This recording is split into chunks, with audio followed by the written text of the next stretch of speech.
ยเด็ดขาด7จังหวัดชายแดนเพิ่มเติมจังหวัดนครราชสีมามีผลบังคับใช้วันนี้เป็นวันแรก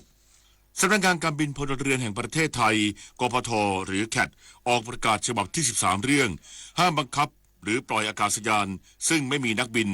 ในพื้นที่ที่อาจกระทบต่อความมั่นคงของประเทศในช่วงสถานการณ์ชายแดนไทยกัมพูชา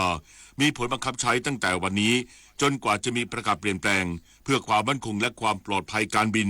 ป้องกันความเสี่ยงที่อาจกระทบต่อความมั่นคงของประเทศ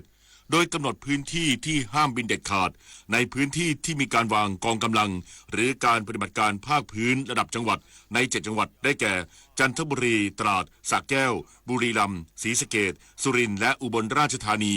พื้นที่ที่มีการวางกองกำลังหรือการปฏิบัติการภาคพื้นที่ระดับอำเภอได้แก่อำเภอสัตหีบจังหวัดชลบุรีและอำเภอบ้านฉางจังหวัดระยองพื้นที่ที่หน่วยงานปกครองและหน่วยงานความมั่นคงได้รับการประสานให้ประกาศห้ามเป็นการเฉพาะเพิ่มเติมได้แก่นครราชสีมาและพื้นที่รัศมี9กิโลเมตรรอบสนามบินที่กำหนดพื้นที่ที่หน่วยงานด้านความมั่นคงประกาศเพิ่มเติมเป็นการเฉพาะสถานีอุตุนิยมวิทยานราธิวาสขอให้ประชาชนระวังอันตรายที่เกิดจากฝนฟ้าคะนองและลมกระโชกแรงในระยะนี้นายเราะมันคารโอราสมันดีผู้อำนวยการสถานีอุตุนิยมวิทยานราธิวาสกล่าวว่าในช่วงวันนี้ถึง 25 ธันวาคมขอให้ประชาชนที่อาศัยอยู่บริเวณภาคใต้ฝั่งตะวันออกตอนล่างระวังอันตรายที่เกิดจากฝนฟ้าคะนองและลมกระโชกแรงส่วนชาวเรือควรเพิ่มความระมัดระวังในการเดินเรือและหลีกเลี่ยงการเดินเรือในบริเวณที่มีฝนฟ้าคะนองตลอดช่วงเนื่องจากศูนย์อุตุนิยมวิทยาภาคใต้ฝั่งตะวันออกแจ้งคาดหมายลักษณะอากาศระยะปานกลางถึงวันที่ 25 ธันวาคมนี้มรสุมตะวันออกเฉียงเหนือที่พัดปกคลุมอ่าวไทยภาคใต้และทะเลอันดามันมีกำลังอ่อนลงทำให้บริเวณภาคใต้ฝั่งตะวันออกมีฝนบางพื้นที่ทางตอนล่างของภาคส่วนทางตอนบนของภาคมีอากาศเย็นในตอนเช้าสำหรับพื้นที่จังหวัดนราธิวาสช่วงวันนี้ถึง 24 ธันวาคมมีฝนหรือฝนฟ้าคะนองร้อยละ 20-30 ของพื้นที่ส่วนวันที่ 25 ธันวาคมมีฝนหรือฝนฟ้าคะนองร้อยละ 30-40 ของพื้นที่ทะเลมีคลื่นสูง 1-2 เมตรบริเวณที่มีฝนฟ้าคะนองคลื่นสูงมากกว่า 2 เมตรทั้งนี้ขอให้ประชาชนติดตามข่าวพยากรณ์อากาศอย่างต่อเนื่องประพิชานันเทพรักษ์สวทนราธิวาสรายงานจบข่าวพิญโยรุ่งสมัยอ่านรับฟังข่าวครั้งต่อไปเวลา 11:00 น.ติดตามข่าวที่นำเสนอไปแล้วได้ที่ www.thainews.prd.go.th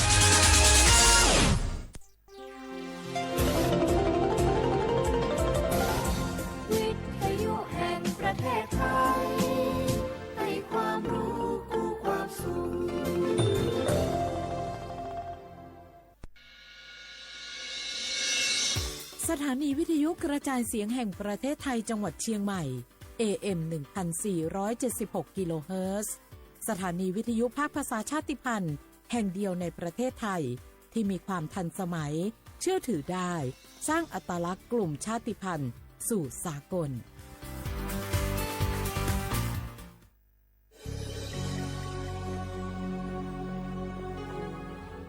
เกิดเป็นคนไทยเติบโตบนผืนแผ่นดินไทยจงภูมิใจในความเป็นไทยชาติไทยเรานั้นนับเป็นชาติที่มีความเป็นมาเก่าแก่ยาวนานเรามีภาษาวัฒนธรรมและมีสิ่งต่างๆที่เป็นเอกลักษณ์ให้เราได้ภาคภูมิใจในความเป็นคนไทยเราควรเห็นคุณค่าและมีความรักชาติหวงแหนแผ่นดินอันเป็นมรดกของบรรพชน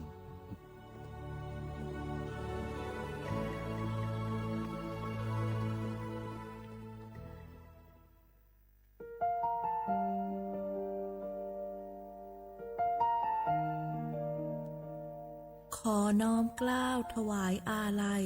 สมเด็จพระพันปีหลวงพระแม่แห่งแผ่นดินผู้ทรงเมตตาเหนือเกล้าขอพระองค์เสด็จสู่สวรรคาลัยข้าพระพุทธเจ้าข้าราชการและเจ้าหน้าที่สถานีวิทยุกระจายเสียงแห่งประเทศไทยจังหวัดเชียงใหม่กรมประชาสัมพันธ์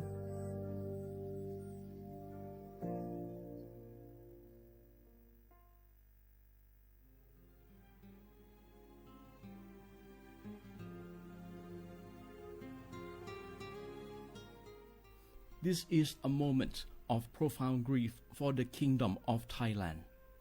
The collective voices of Radio Thailand Chiang Mai join the Thai nation in mourning the passing of our beloved Queen Martha,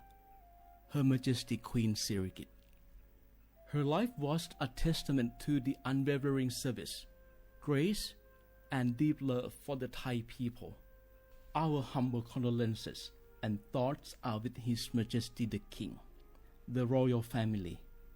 and all the Thai people during this deeply sorrowful time. We will remember her forever.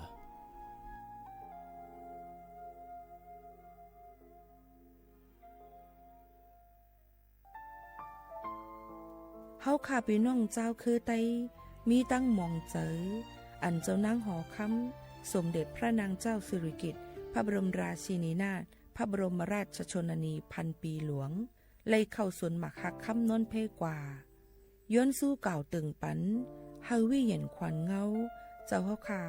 ฮอดถึงตีสุคติกัดเย็นเสกำเฮาข้าพี่น้องก้นคือไต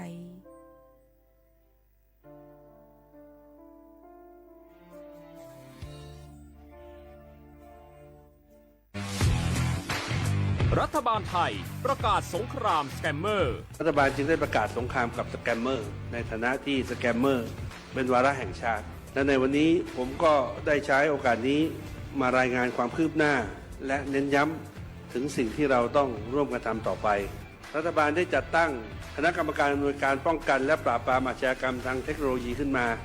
โดยมีผมเป็นประธานด้วยตนเองเพื่อให้ทุกหน่วยงานทำงานไปในทิศทางเดียวกันเราได้มีการลงนามบันทึกความเข้าใจระหว่าง 15 หน่วยงานหลักทั้งภาครัฐและภาคเอกชนตลอดจนสถาบันการเงินเพื่ออุดช่องโหว่ทางการเงินและตัดเส้นทางเงินของขบวนการอาชญากรรมเหล่านี้ให้สิ้นซากรวมพลังคนไทยต้านภัยสแกมเมอร์นายอนุทินชาญวีรกูลนายกรัฐมนตรี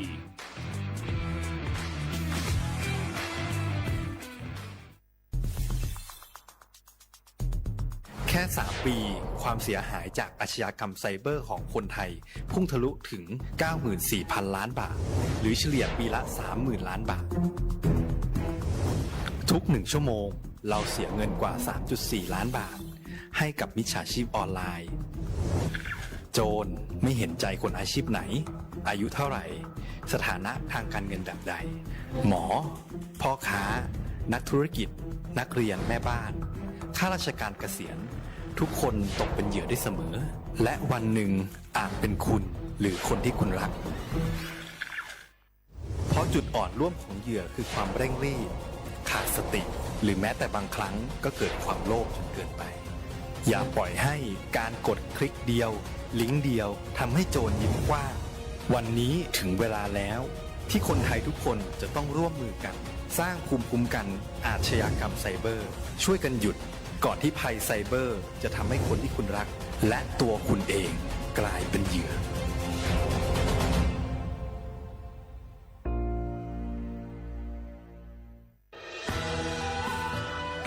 จากศาลากลางจังหวัดน่านหลังเก่าพัฒนาสู่การเป็นศูนย์การเรียนรู้นันทศิษย์ป่าคารโดยมูลนิธิรักป่าน่านนับเป็นพระมหากรุณาธิคุณที่สมเด็จพระกนิษฐาธิราชเจ้ากรมสมเด็จพระเทพรัตนราชสุดาสยามบรมราชกุมารีได้พระราชทานนามนันทศิษย์ป่าคารอันหมายถึงอาคารแห่งความรู้ทุกแขนงของจังหวัดน่านภายในประกอบด้วยห้องนิทรรศการเฉลิมพระเกียรติรัชกาลที่ 9 แสดงพระราชประวัติและพระราชกรณียกิจของพระผู้ทรงเป็นพลังแห่งแผ่นดินและต้นแบบของความเพียรรถพระที่นั่งอนุสรณ์แห่งการเสด็จเยี่ยมราษฎรในถิ่นทุรกันดารทั่วทุกภูมิภาคของไทยพิพิธภัณฑ์ศาลากลางจังหวัดน่านความทรงจำของอาคารหลังเก่าและการอนุรักษ์สิ่งสำคัญของเมืองน่านเทคโนโลยีกับมนุษย์จุดประกายความคิดสร้างสรรค์สู่การสร้างนวัตกรรมในอนาคตน่านซิมูเลชันแนวทางจัดการขยะที่ยั่งยืนเพื่อตระหนักถึงผลกระทบต่อสังคมเศรษฐกิจและสิ่งแวดล้อมห้องสมบัติน่านย้อนรอยสู่อดีตและความรุ่งเรืองของนครน่านผ่านเงินตราเครื่องเงินและผ้าทองเปิดให้เข้าชมฟรีไม่มีค่าใช้จ่ายตั้งแต่เวลา 9 นาฬิกาถึง 17 นาฬิกาหยุดทุกวันจันทร์และวันนักขัตฤกษ์ มาร่วมอนุรักษ์สืบสารสร้างสรรค์ศิลปะวัฒนธรรมและวิทยาศาสตร์ของเมืองน่านคุณค่าที่น่าภาคภูมิใจ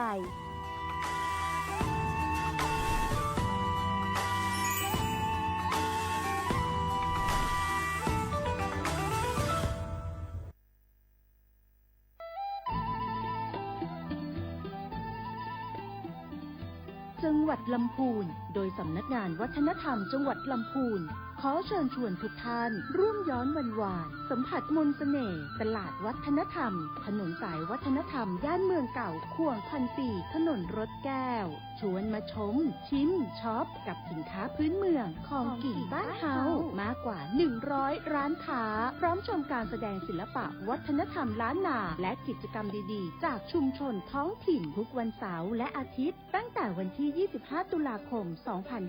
2568ถึง4มกราคม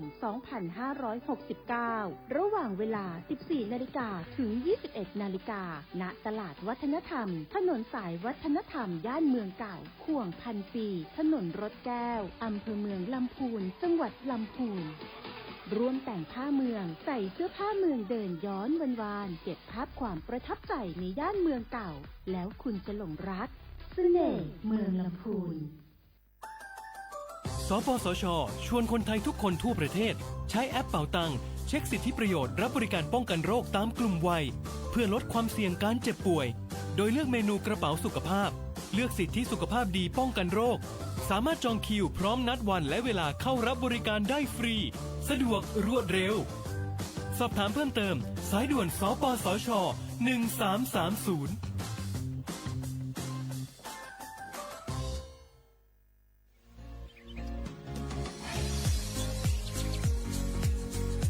จอมหนังเปิงมติครม.มือวันที่29เดือนธันวาคม12สิงหาคมไป67เฮาฮิปเน็ตแกลิดปัญหาสถานะและสัญชาติคนอันอยู่ดั้งเมืองจึงไทยจอมมาตรา17นั่นตอนตาพี่น้องเฮาเขาอันเข้ามาอยู่ดั้งเมืองไทยหึงนั้นและมีไว้เขาจอมเปิงเฮากว่ายืนย้อนสถานะต่างดาวเขาเมืองถูกแม่นจอมเปิงไล่ตอนตาลูกอ่อนอันเกิดตั้งเมืองจึงไทยมีอู่อำนั้นก็แม่มีไว้ทะเบียนประวัติบุคคลไม่มีสถานะทางทะเบียนอำนั้นไว้10ปีถูกแม่นเยาในจึงเฮาก็ยืนย้อนสัญชาติไทยจอมหนังมาตรา7ทวิไลพออยู่ตั้งกรุงเทพมหานครกว่ายืนไลตีสำนักบริหารการทะเบียนกรมการปกครองพออยู่ตั้งต่าง7วันในจึงกว่ายืนไลจอมหนังวัดไว้อันเปิ้นออกปันเฮาคานั่นเข้าย้ำเหตุการณ์จอมหนังหลวงปองจึงต่อพอถึงวันที่29เดือน6 2สิงหาคมไป69ค่ะ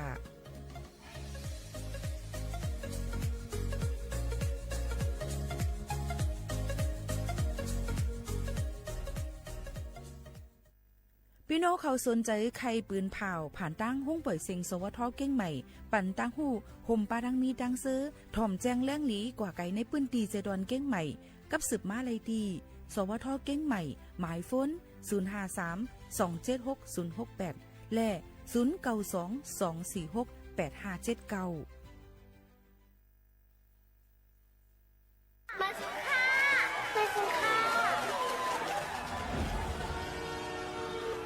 ก้นก่อนผู้เสียงเฮ็ดนั่นเหมือนก้อนมีสายตาแรงก้อยกะกินพุดขาพุดไว้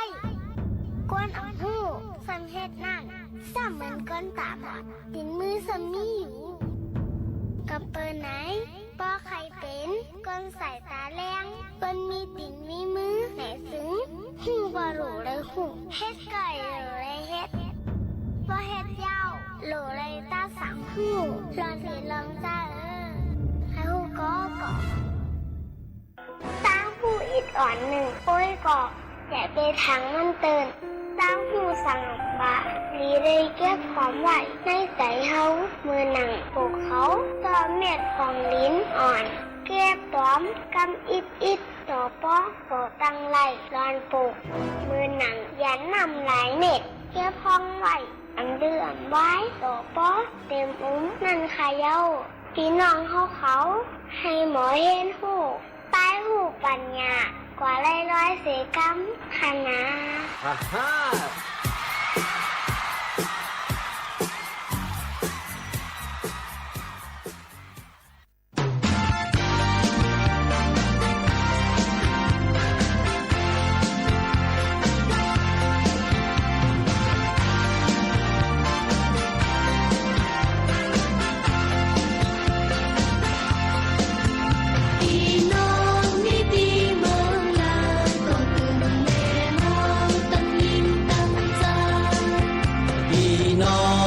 ตีเมืองเลยก็ถึงแลเฮาตั้งยิงตั้งใจไว้เฮาพร้อมกันมาอย่าปีเป็ดกันแลคือสื่อลายพี่น้องเฮาพร้อมกันมาแลคือได้เฮาขึ้นเยอะ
เสียงดังโลงเขาพร้อมเพรียงกันลูกเดินขึ้นมาเลก็เอายิ่งใจอ้ายหลายงานพี่น้องวิธีเมืองไทยก็ถึงเลเฮาตั้งยิ่งตั้งใจพี่น้องวิธีเมืองเลยก็ถึงเลเฮาตั้งยิ่งตั้งใจ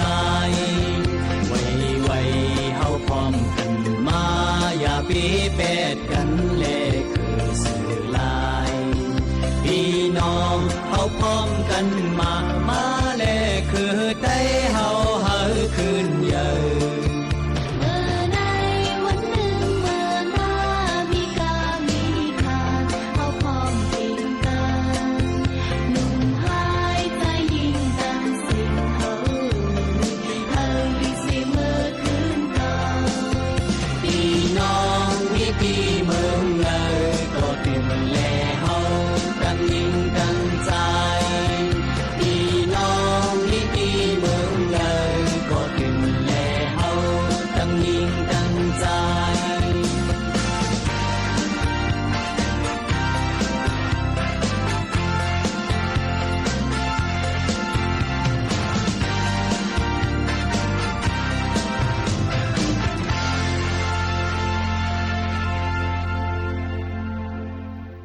เหมือสงทั้งเซงคาเหมือสงพี่น้องพงยินถ่อมเฮาเขากูก็กูก้นเนี่ยค่ะครบทุบจอมกันกูวันพอถึงมาข่าวยาม10 โมงถึง 11 โมงกลางเนื้อกลางค่ำอยู่จอมเขายิ่งหมูขาวนนค่ะตอนแต่ในวันเมื่อในเฮาค่ะครบทุบจอมกันถึงมาวันเสาร์ที่20เดือนธันวาคม2เฮงป่าย25ปีได้2เฮง1ปากปลายบีก็จะ1 3ปากไป87คู่ถึงมาเลือนกำเหมือ1คำในวันเมื่อในอยู่เป็นอ้อยก็อ้อยเสจอมพี่น้องเขาตั้งเขาหมูขาวนนในค่ะครบ จ้อมกันที่ในเสวงวังในกอฟิงฟ้าราศีแปกเปิ้งแลกไล่พี่น้องเขาถูกเลยไล่รู้หลอมได้ถึงป้ายอยู่หลีพี่น้องเขาจ้อมค่ะอ่อนกันลือเฮลือเจอถ่อมด้วยเพียงความปั่นเก่ากันอีกก่อนค่ะมาสูงค่ะมาสูงนับยังถึงพี่น้องเอาเขาตั้งหมดตั้งเซงสิมันผู้ยาวก้นลงเขาที่มันเศร้าสังขาต่อเขากูการกูจ้องอะไรสู้ปองกันเลยเปลี่ยนปล่อยปีกวนเงินเฮาขาเนาะที่เวียงลาเสียวลงไหนนอนเลยมีคอมหักกินมีเงินอ่ำหักสายเฮาบ่เลยหมอกความผิดปังถึงพี่น้องเขาตั้งหมดตั้งเซงกูโหกูเฮือนค้างกูวันกูสนกูนาเมืองเลยเสียมว่าฮาลิฮอดมาถึงเวียงลาเสียวก็ไม่ขาวเขาลุลันปัญญาขาวเขาลุยหักสู่เศร้านางหอมคือกำในขาวเดียวกำไตหลงยูสีปุ่มมองตองตั้มมองตองทองสีกำค้ามาสูงทั้งหมดตั้งสิงค่ะเฮียคำนี้นโมกาสาคดีปานามาหมบกุมโยตุขโนเศร้าโนอ๋อนี่คำนี้นางคดีไว้สู้พลาตลาสังขาตัวคำเศร้าอ่อนสวามสนอคำนี้เหมือนขาชิมนิ้วย้อนนี่เปลี่ยนบอกยาหานิ้วย้อนนี่เปลี่ยนบอกลวงขาตีส่งปันเงินปันคำไว้สู้พลาตลาสั่งขาโตตุนยัดพวงจีนอนนังวัดนังจวงสองที่กี่งำสองคำสุ่มมีไว้เหนือที่จวงหอนอเอนอสวามสัตย์ขโนปีขบเขานี่เกียนจามันห่างเปียวเนียนนาวลานันตกานางข้าในกูสลีสู่ปองทวงวัดเมืองสิวคำหลวงขโนอันนั้นตอนมือวันนี้นางข้าในกูตีกุยมือละหลวงข้าตีกุยกวางมังกะละปันกูมิวสังวานี่ที่คนข้าลุนเมืองเที่ยวสิวคำในหลีเปียวเนียนนาเดที่ขโนที่มันสั่งข้าเลียหน่อยเมียดคำสู้ปองให้โปลีคติปางปล่อยกูปล่อยทอดปล่อยเมียดปล่อยสั่งข้าโตตุนเศร้ามีสินปล่อยกูปล่อยทอดปล่อยเมียดปล่อยสั่งข้าโตตุนเศร้ามีสินในนอนสวัสดีคุบเขาในโนก็เปื่อเจ้าเฮาเขาโนกูกันกูจ้วงเสียมว่าสั่งขาตัวคำเศร้าผู้ยาวเศร้ากวนลงข้าโนว่าเตลูเต็มนังลมก็โนสองที่กี่งำสั่งคำสวมเนื้อจ้วงติข้าเนื้อจ้วงสังว่าสังเลยมาถึงปางว่านี่น้องเสียมาโนฮักเงือศาสนาคำเศร้าเปลี่ยนเมืองด้วยขาลูโนบริเฮ็ดยังปล่อยข้างขาโตคำเศร้ามีสินในนอนสังว่าปีคุมเขานี่เคยชีปีปนเปลี่ยนชีปีกวนเงินที่นังว่าปนในโนเศร้าโนว่าอันนี้คำเศร้าขาบริคติปังปล่อยสังว่ามึงสิวคำนี้อ่ำไงว่าเดียมันเฮือนเรียกคืนเยอะหอเรียกหอเยอะปอมือคำเศร้าสว่างเลยมีขดเปลี่ยนแห้งนัวสู้ปวงลิงเมื่อนี่น้องกูหลวงกูเมียวเฮ็ดตีปังเก็บไว้หลวงไผกูสูมฮักซุ่มส่งในนาสังว่าในกูน้อเขาเปลี่ยนปีกวนเงินที่มันยาวว่าเสียขาปีขบเขาวงในอ่ำเลือดเลี้ยวฟอนในขนอว่าไผกูอ่อนจึงให้บริมือสู้ป้องหอนตุกปังทองมาสังว่าที่มันปิ่งมังกูตีที่กูล้อกูเนกูเกกูคว้างเลยสู่ปองทอดนะดุกมาด้วยลูกปีสาวเฮาขาเมืองเสียวคำนี่มันห่างเปียวนะเมืองก็เปลี่ยนไว้เมืองสัตย์ที่ปิกเสียลุ่นเลืองเมืองเจ้าเงินหลวงเมืองเจ้าเงินหลวงในนอนสังว่ากำนี้คดีมาความหูมังกลาคดีใครกว่าปุ่นตาเจ้าเปลี่ยนเสาเขาขานอว่าอันนี้มาสู้ปองที่ปางปล่อยลูสังว่าในกูโนที่มันสังขาลิยาสหน่อยคำสาวนังวัดนังจ้วงสองที่กิ่งสองคำสมมีไว้เนื้อจ้วงพวงนี่มันห่างสีแค่สีสนาคำสาวเปลี่ยนสาวก็มันซึมเนียนนาหน่อยให้ว่าวันสู้ปวงนี่น้องกูหอกูเฮิรเลยมาสู้ปวงเฮ้ยพอเลยเปลี่ยนยังปล่อยหลวงไผกูสูมรักซุ่มส่งในนอนส คนข้าลูน้อยปีกวนเงินในปีขบเข้าในอ่ำรถเดียวนอดมือละเยาวนาวตีลิขัดตีปังบอยลูสังวาดีกูปีกูเลินกูเปลี่ยนปนมากกว่าอ่ำยำสู่ปองอ่ำยันเฮ็ดยังปล่อยลวงปีในไผกูสมสูงถึงให้ปุริตุกปองทองมา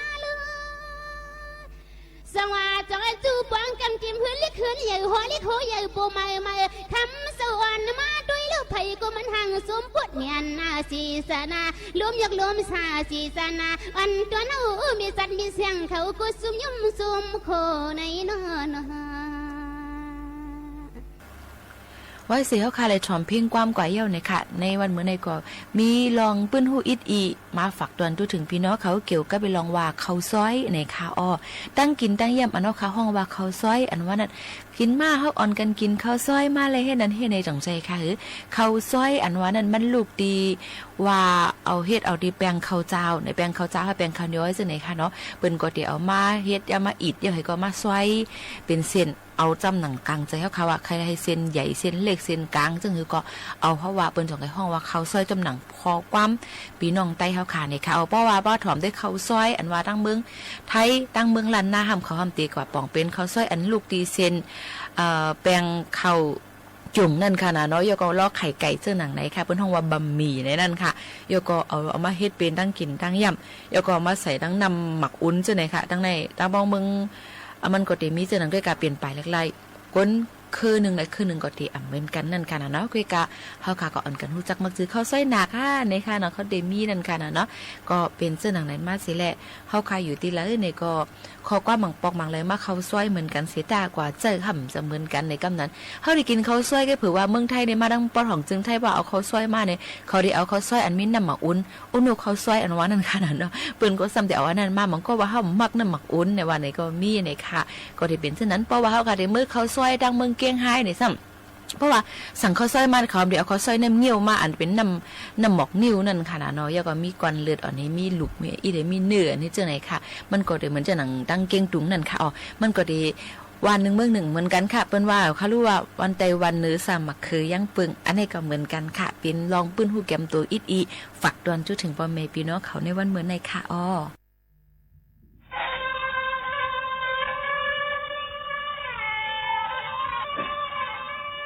รองว่ากำไนปีตักเด็กวางยานเฮินเท่า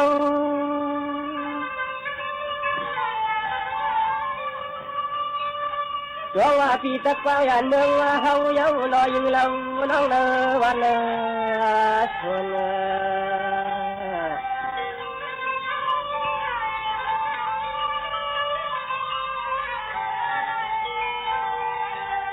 สองว่ามือในย้อนข้างเปียวขามยำพยำมาคนแค่ในเสียงฟัง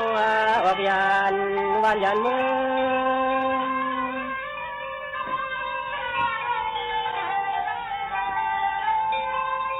สองว่าน้องอยู่ก็ให้อยู่มวนอยู่จอทาอย่ามันใจเตะฟังพายุเก็บยางนางใจก็เตะเลยลัดขึ้นจอมมาต้องกับบาเตลูกลอยเคย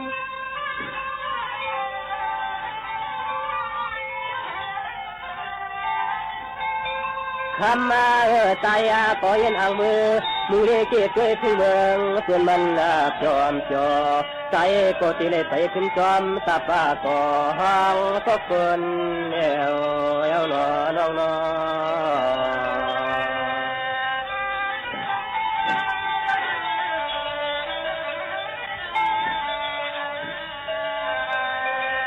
กองหวานน้องกบแค่ในอยู่ดีกินหวานเย็ดกันโตตวนและหน้ายามนอนมีเงินยามขึ้นมีแข่งฝนทางในวันแหลงมาจองห้องแทนน้องปีพอเลยมีเสมาอ่อนวนก้อยวันจึงมันมอกิ้งกวางแล้วก็ปล่อยแหลมยืดแทนห่างทางไทยน้องเราฮักน้อง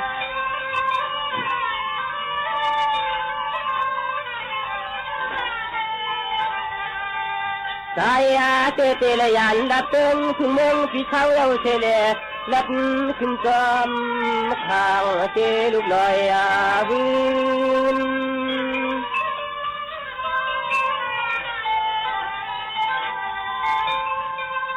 จองวานวงปีก็หูตังฟ้าเทคาเนโนวันหนึ่งเตหูตังคืน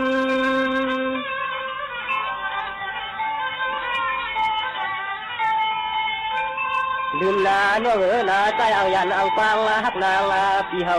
ฟ้าหลักนึกป่าพวยไม่ยุ่มน้ำเยานาเยานา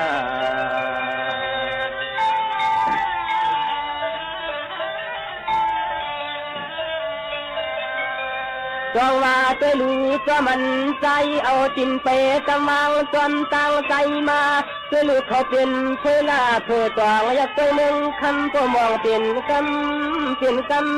ำนางบัดเธอสิฮักสิยางเพื่อนบ้านมา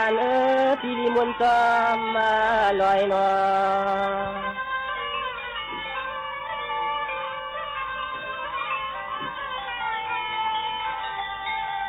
ด้วยอาลูชูว่าปล่อยคำกอบลำห้องโมต้องรอนันปันกอดลอยปู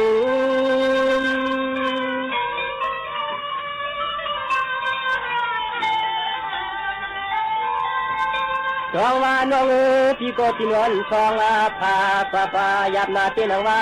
เจริญใจกลมแลมีสุขสุขยาววันหึงก็ปอยืน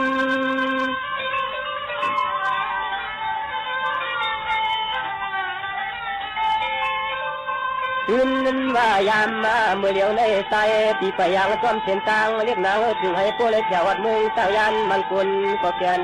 ใหญ่ให้ไหลมามึงช่วยก็ปอคอยเตรียมดุกใจผมกุนลอยน้อย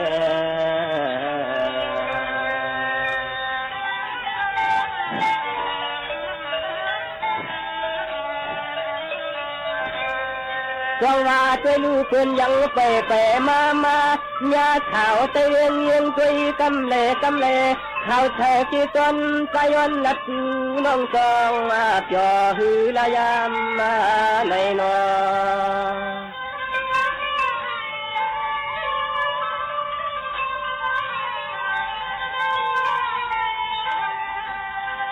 จองว่าน้องวันปีนันกี่เทขากันยาวันแฉงน้องเท่าอยู่ดินก้อนมุงใจใจเพียละจูหนึ่งอิดหนึ่งวัดก็ขันปอดจองตีญาเถื่อเตีญา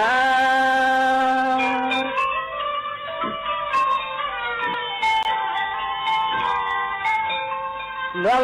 ก็เปิดปีก็ไปหูไปปองยวนคำของน้องมีก็แคบข้างฟองอิงฟองตีปีคำวันตา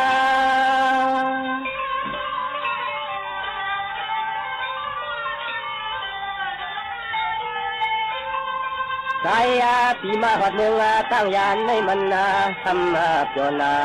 ที่ชาวันเขาเปิดขึ้นนึกดินก็เปลี่ยนเรื่องคำเพื่องเขาตะเวนลาในปี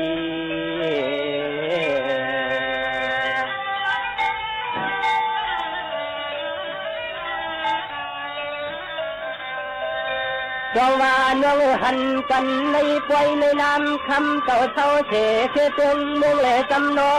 ชอปุ่มผมลำมันตาอาชาก็นาวันละพองเลี้ยงลึกงู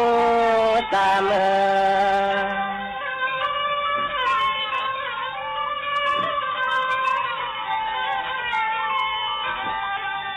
จองว่าป่วนคำเก่าขึ้นมือต่างเห็นต่างยีแถวน้องจองมีก็ตีจองค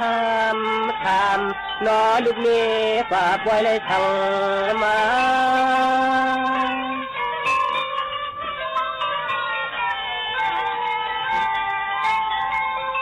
น้องก็เปิดปีก็ไปหูไปปองอยู่วันขาวของน้องอันปีมีก็ปองอยู่อิงทองปีคำวันกา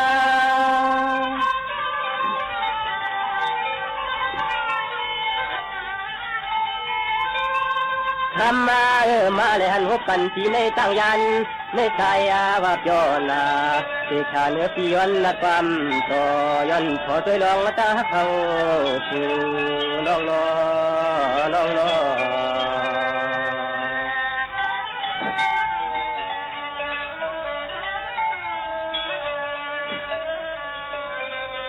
จองว่าน้องปวนน้องโตเอ็นเสียงต่างเฮาเรานั่งน้องพี่น้องจองเตฮักไกนกเตเถินเหมือนเที่ยวจองมาสะทบมาหันเนาะ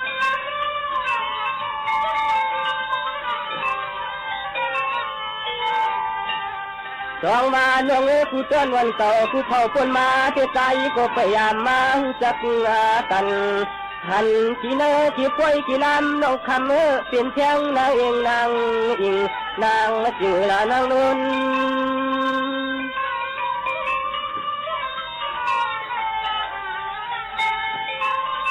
จองว่าน้องมือเดียวปวนน้องตีอำบอกละกอ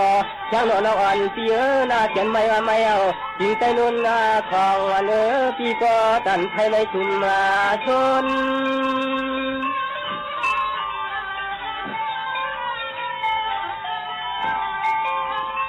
คนหางดีหางงามช่วยลูกเมืองตายันในใจก็ยามาปองของสวรรค์จางน้องเขาทางเขาเนวันหนึ่งเนวันหนึ่งในปี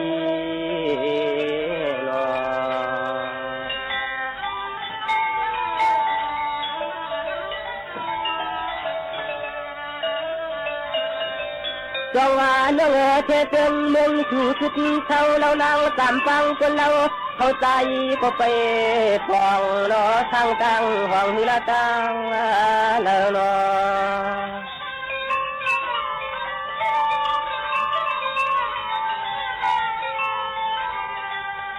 จงว่าเห็นผู้คำลังสุดเท่าในนอจงยังทันโป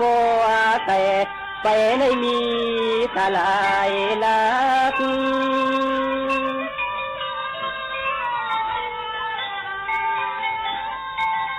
น้องมือเหลียวเรียกก็จ้างทางต่างก็จ้างทางต่อเลยมาหันเจ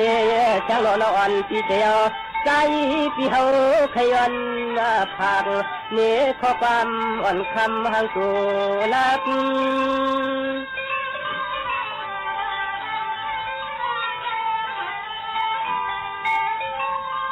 สักลาว่าใจพี่ช่วยกูแลก่อนนู่นนี่ห่างปอมเลี้ยงสักทีทางมึงที่แล้วนึงมาปองใจพี่ยนทำใจพี่ยนทำฟังนอ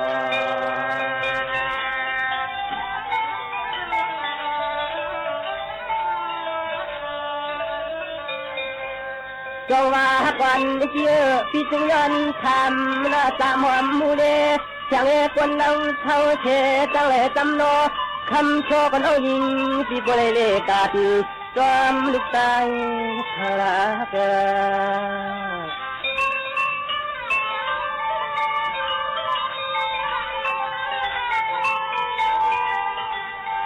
จงว่าชื่อฮักก็ตุจางเป็นมันให้หนึ่งเจริญตามมาเตอเธอเด็กโชว์ปียนกับโยขอความเมื่อยามเลยหันหกกันในยิงน้องปีมันจองเกียร์คิด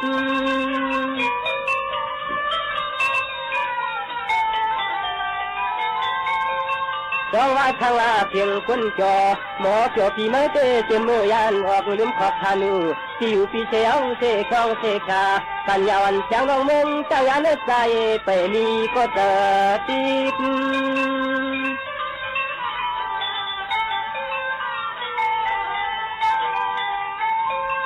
ทำมาห่างดีห่างามพยายามยองเจเรียกใจเต็มเม็ดลีตาหนักขึ้นหูตื่นว่าหามลานยันก็เสียกรรมเตอยำปาวันคำน้องเมืองเตยนา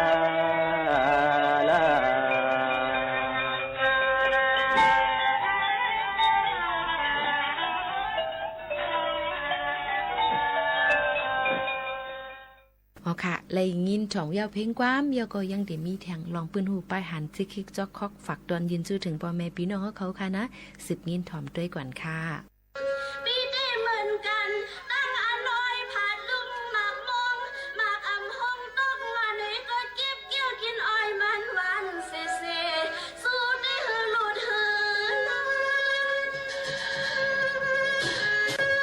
ไว้หือน้องปีเอาเป็นลองตั้งขี้ขี้เงาเงาเฮ็ดในอยู่หันกุยนอเฮาไม่คอยลุยยิงเปิ้นอิง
ในค่ะเอามาฝากตอนจู้ถึงกันเชียงเป็นปลายกำลุงใจฟ้าเขาเป็นปลายแรกๆสิเอามาฝากตอนจู้ถึงพี่น้องเขาอัน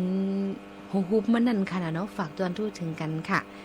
ตีผู้จัดป้องกันเนื้อการงานหมู่มุกจุ้มกับปานวันเมื่อในเปิงหลวงมันเลยมีไว้ปุนพรหลวง2 อันค่ะเสื้อเขาซ้ำ1ตาเตยงส่วนปันก้นเจอหับการภายใต้เขาเจอนั่นเฮามีมาเจอใครขึ้นใหญ่มุ่นเลี้ยงนั่นแหละอันที่2หนังฮือเดจางเฮ็ดเป็นไหลหนัง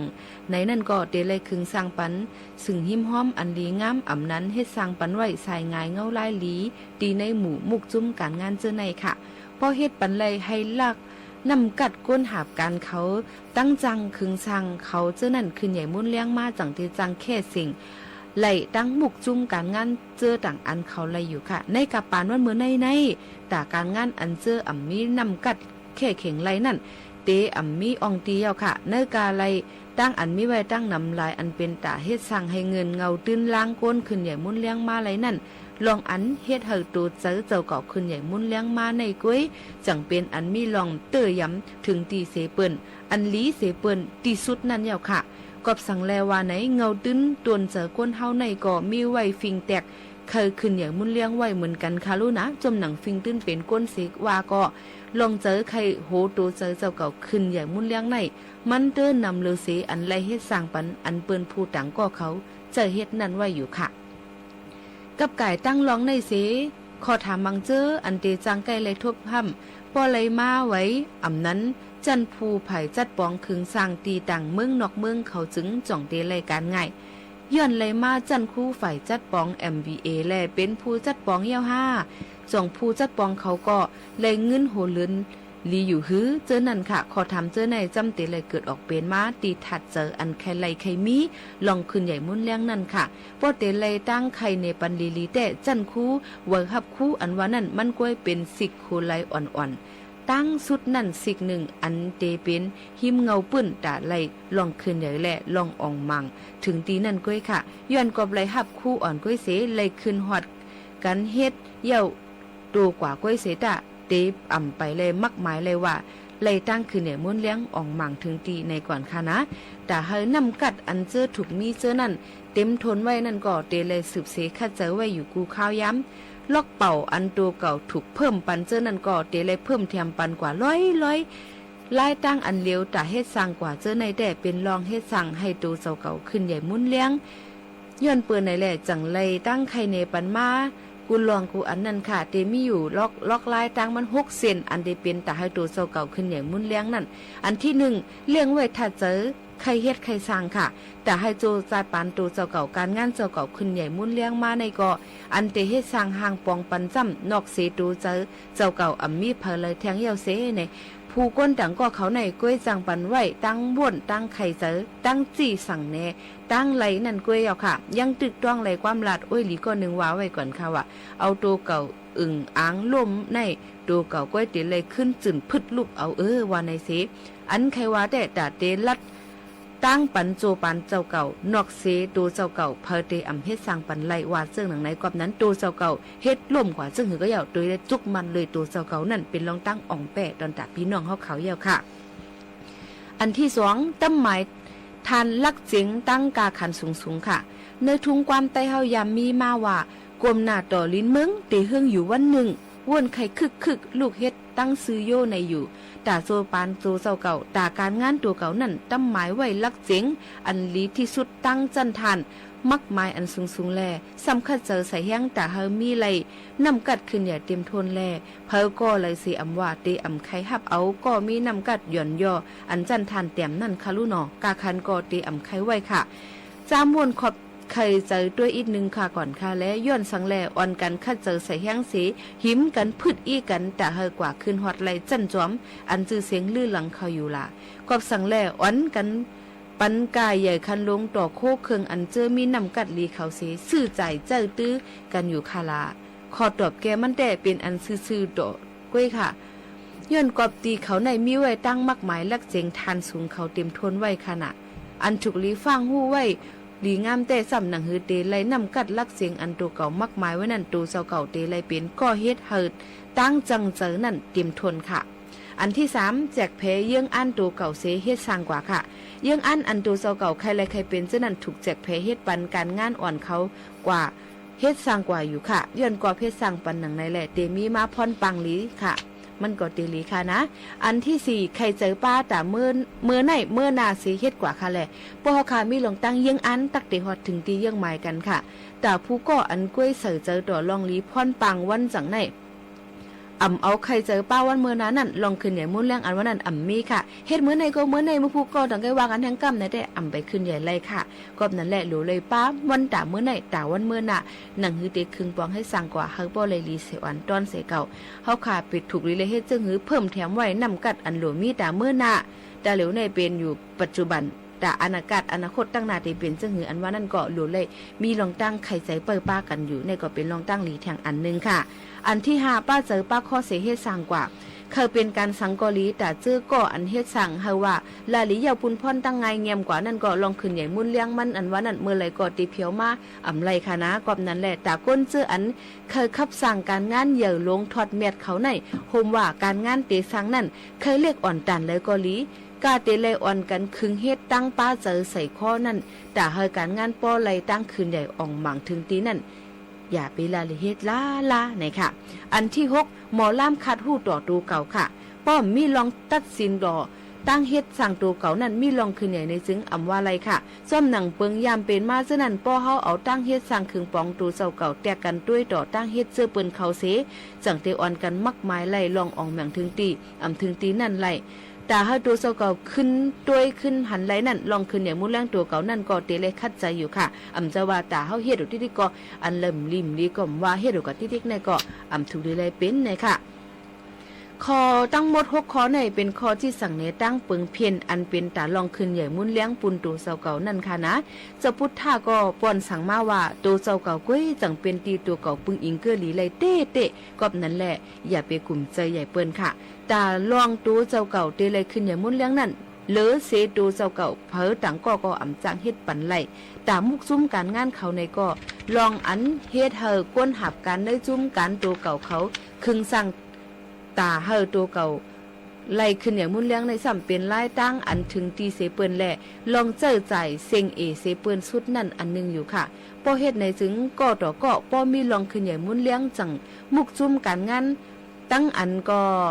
เตจังขึ้นอย่างมุ่นเลี้ยงมาไล่ป้อมุกซุ่มการงานอันต่ออันเขามีลองขึ้นอย่างมุ่นเลี้ยงมาจ่อง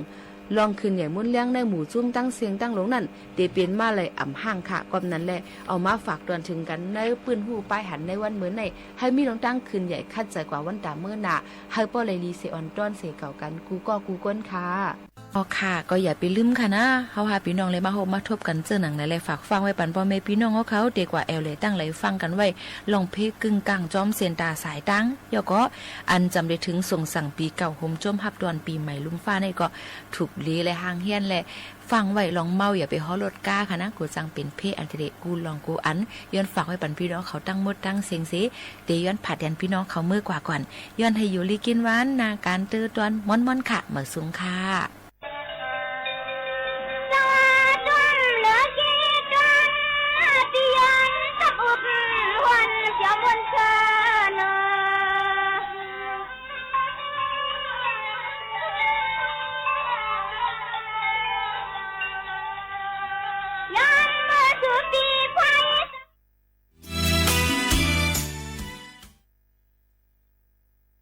น้อมสำนึกพระเมตตาองค์สะพาน